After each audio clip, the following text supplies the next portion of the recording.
আমার মেয়ে যেহেতু সকালবেলা ঘুম থেকে একটু দেরি করে ওঠে, যার কারণে আমাকে রান্নাবান্না কমপ্লিট করে তারপরে যে বাসি বিছানা পরিষ্কার করতে হয়।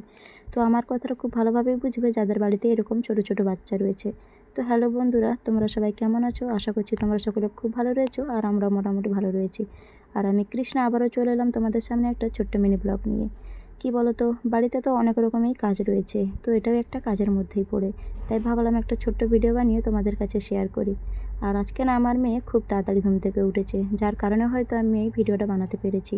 মেয়েকে ও দাদুর সঙ্গে বাইরে ছেড়ে দিয়ে এই যে আমি ঘরের মধ্যে এসেছি, ঘরটাকে একটু পরিষ্কার করব বলে। বাসি বিছানা ঝাড়া হয়ে গেছে, তারপরে যে একটু ঘরটাকে ঝাড় দিচ্ছি।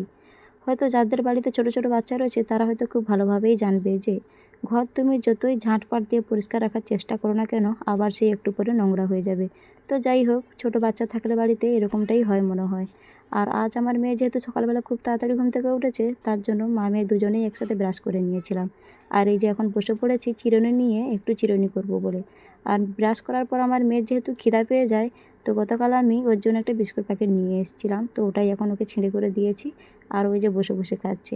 আমি যেহেতু ঝাঁট টাট দিয়ে এসেছি না, প্রচণ্ড পরিমাণে গরম লাগতেছিল, তাই সামনে একটা টেবিল ফ্যান চালিয়েছি। আর এই যে এখন চিরুনি করতে বসে পড়েছি। আর আমার মেয়েকে দেখো, ও খাচ্ছে প্লাস আমাকেও খাইয়ে দিচ্ছে। বলছি খাবো না তবুও।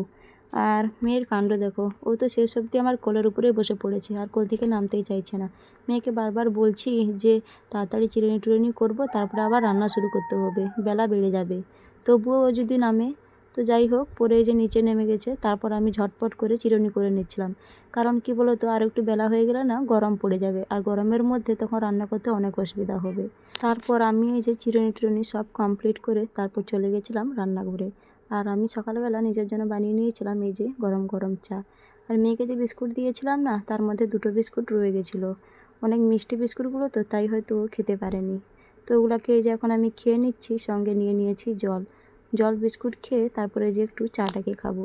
তো ঠিক আছে বন্ধুরা, আমার এই ছোট্ট মিনি ব্লগটা তোমাদের কেমন লাগলো অবশ্যই কমেন্ট করে জানিও। তো দেখা হচ্ছে নেক্সট কোনো ভিডিওতে, ততক্ষণ টাটা, বাই বাই।